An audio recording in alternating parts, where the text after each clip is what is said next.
ಲೋಕದ ಪಾರಿಜಾತವೇ ಯಾಕೆ ನೀನು ಎದೆಯ ತುಂಬಿದೆ ನೀನು ಒಳಗಿರಲು ಮಲಗೋ ಮಾತಿಲ್ಲ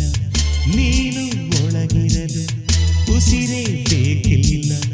ನೀನು ಕನ್ನಡದ ಚಂದನದ ಕಂಪು ಕಸ್ತೂರಿ ಪ್ರೇಮ ಲೋಕದ ಪಾರಿಜಾತವೇ ಯಾಕೆ ನೀನು ಎದೆಯ ತುಂಬಿದೆ